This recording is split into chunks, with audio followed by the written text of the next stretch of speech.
Hello again. My name is Mahadeo Sukhai. I'm the Chief Operating Officer and co-founder of Idea STEM. Today I want to tell you a story.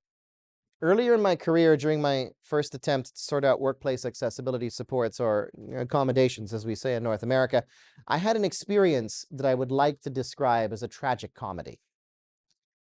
I'd looked up the rules of the employer and discovered that accessibility supports were run through the Occupational Health and Safety Office.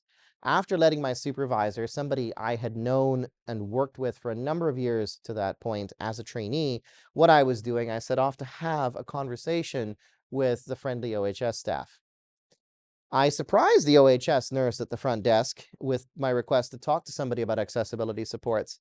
She put me on hold by basically saying, "Hang on a second, I'll be right back," and went to chat with her manager. Now, unfortunately, she left the manager's office door wide open so I could hear their conversation. And through this unfortunately open office door, I heard, "Tell him to go away and come back later. I have to figure out how to do what he's asking about." Meekly, I went away. I should say for the record that my request was for screen magnification software, a large screen, a large letter keyboard, and a docking station to plug everything into my laptop, just so that you understood what I was asking for as a scientist with low vision working in that space. A couple weeks later, I had an appointment. They called me back. I went and I explained my circumstances, my accessibility needs. I was asked for documentation, which I was completely prepared for because I knew the rules. I had my eye doctor prepare a letter per the request of the employer. I passed it along in a subsequent appointment to the occupational therapist. Let's call her Ophelia, the occupational therapist, just so that we have names, right? Ophelia thanked me for the letter from my eye doctor and said this is a good necessary first step. She was going to refer me to the ergonomist. Let's call him Eric the ergonomist. I asked Ophelia, the OT, why do I need an ergonomist? I don't have any posture issues that I'm aware of. Little did I know, apparently. Ophelia told me that this was how all accommodation requests were to start, by organizational policy, via the referral to Eric, the ergonomist, or one of his colleagues. So Eric reached out. We made an appointment to meet. I'm an early morning office person, and so we met at 7:30 on a Monday morning a couple of weeks later. In those days, my office was, shall we say, cozy, also known as a former broom closet. It was a 75 square foot closet, effectively. And like I said, I'm pretty sure it actually was a closet. And there was barely room in this space for a desk, a chair, a stool, a coat rack, and a filing cabinet. And, well, me, right? There had to be room for me. Eric, the ergonomist, came to visit in my office, took the stool, and said, "Show me how you use the laptop." Pulled it to the edge of the desk, hunched over my keyboard, stuck my eyeball right up against the screen. No word of a lie, this is actually how I work. And I demonstrated. Eric said, "I think I see what your issue is here." I said, "That's exciting. Please do share." I wasn't being sarcastic, not yet. Eric said, "Okay, I need you to push your laptop back so that you can rest your wrists on the desk." Did that. "Now put your fingers on the keyboard so that you would be prepared to type." Did that too. "And sit straight in the chair without leaning forward or too far backward." Check. Done. "There you go. This is how you are supposed to work." Problem solved. You don't need accommodations anymore. I turned to him and I said, "But Eric, in this orientation, I'm not able to read the screen. This is why I was asking for a large screen and a screen magnifier in the first place." Eric said, "No problem. We can get you a screen for your desk." "Wonderful," I said. "How big?" 19 inches, said he. In those days, by the way, a 15-inch LCD monitor was standard, and anything over 21 inches was considered large. I was angling for a 27-inch screen. I raised an eyebrow. By the way, technology's changed so much in the last 10 years, hasn't it? 27-inch screens today are considered so tiny. I raised an eyebrow, concerned that this might not meet my needs. And I said, "Where do I place this on my desk?" He said, "At least 3 feet away from your face. So at the very back." He seemed quite pleased with himself, I have to say. Having resolved my situation to his satisfaction, in the first 10 minutes of our meeting, I probably made him come in early because it was 7:30 in the morning. And I shook my head at him. I said, no, unfortunately, I can't see that far back. It just won't be effective. A screen that small needs to be practically right on top of my laptop to be effective. He said, no, no, no, no, no, no, no. You cannot do that. He objected vociferously. You're going to get repetitive stress syndrome in your neck. And from an ergonomic perspective, that is not something that we can permit. You have to be able to read a screen without turning your neck. But Eric, I have something called nystagmus.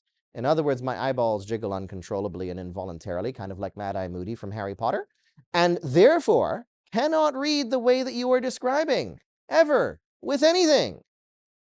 Well then, he huffed, I don't know how to help you. I goggled. Such a fun expression. I goggled. I'd never worked with a blind person before, he said. You have no idea how often I've heard variations on that sentence. It is one of the most frustratingly annoying sentences I have had the privilege of hearing. Here is somebody offering me accessibility solutions with little or no regard for the documentation that I had actually provided or my verbal description of my functional needs. I offered him to speak with trained professionals within vision loss rehabilitation, colleagues and service providers of mine who knew how to handle cases like mine in a myriad of workplace settings. To my knowledge, he never made that phone call. Now, I will give him credit. Once he understood the limits of his knowledge, he did try to find ways to be of support. But because he was looking at my low vision accessibility needs through an ergonomic lens, he was fundamentally stuck on that neck issue. He wanted to make sure I didn't get RSS in my neck. And he was trying to prevent that come hell or high water, when for me, I got to tell you, that ship sailed the moment I started reading a book, like when I was 2, right? And so as far as I was concerned, he was sourcing impractical solutions that were in the end rejected by my employer. After a 4-month period of going through this process as mandated by policy, and frankly, 9 extra months of waiting, I finally discovered that the accessibility support request was rejected, and I ended up with no accommodations. Worse, it actually seemed that through the ultimate unwinding of this process, I was somehow to blame for the wild goose chase taken by Eric the ergonomist. What was supposed to be a fairly basic request led to irreparable harm to the relationship between me and my supervisor in a workplace environment that ultimately was inaccessible to me for the duration. At this point in my career, in my living and professional experience journey, I knew enough to know that the approach that was undertaken was going to fail. I did not realize how much of a train wreck it was going to become, or the concatenation of broken collaborations and relationships that would result. And I also wasn't confident enough in myself at that point in time to intervene from a position of expertise and authority. Honestly, if I'd known how badly this would have unfolded over the next couple of years, I actually never would have initiated that request in the first place. Did my supervisor, someone I'd known for more than a decade at that point, intervene at any point in this fiasco? That's a reasonable question. Honestly, she and I never actually discussed it. To that point, she'd always trusted me to navigate my accessibility needs and let her know when I needed her to intervene. And I never thought of actually asking her in this particular case because of the policies that the organization had. And if she did intervene, I can imagine that she might have said something like this: I've always seen Mahadeo figure stuff out. He's really good at that. I don't know where this ridiculous request for accessibility supports came from, but I'm sure he can get by without it. What Eric the ergonomist ended up doing was kludging together this really fantastical 50-inch monitor that was mounted on the inside of a standing workstation with a screen protector, basically, so that I could actually read the screen through the tabletop. All of this to protect me from repetitive stress syndrome. Very, very fancy, but also way more than I actually did need. My supervisor may have been, in her own way, paying me a high compliment and actually trying to help out in those meetings. Given our long association, I do like to think that's what she was going for. But in the eyes of people and culture, what she said would have actually been the worst damnation possible. It would have sounded like I was actually trying to fraud the system, fake an accessibility need. All of this could have actually been avoided if Eric, the ergonomist, had actually picked up the phone and called the service provider, or if he'd gone to his superiors and said, I'm the wrong person to actually help him, but he does seem to know what he's talking about. Why don't we involve him in the conversation so we can figure out this request? And like I said, if you won't let me call these people, you call them yourself. So why do I share this story with you? Something that, very frankly, is still quite painful more than a decade after it happened. Because I know it's going to resonate with many. I know you see that I am not alone. I have met, worked with, spoken to, tried to help others who have encountered times and places where their accessibility support requests have gone awry, often with devastating effect and consequences: medical leaves, unpaid administrative absences, constructive dismissals. Ask us, as competent and qualified workers with disabilities in STEM fields, whether duty to accommodate is working. Many of us will tell you no. Ask Ophelia and Eric. They will tell you that they followed their policies and procedures to the letter. So absolutely yes. And to boot, they ferreted out someone who was trying to game the system and who lied about their accessibility needs. So yes times 2. You think things have improved in the last decade with human rights cases, the Accessible Canada Act and the Employment Equity Act review in Canada? In that same time frame, we've had COVID-19 and its impacts on workers with disabilities. And now we have the final flowering of return to office mandates and their impacts on workers with disabilities. So no, things have not improved. These things still happen, and they still don't get talked about.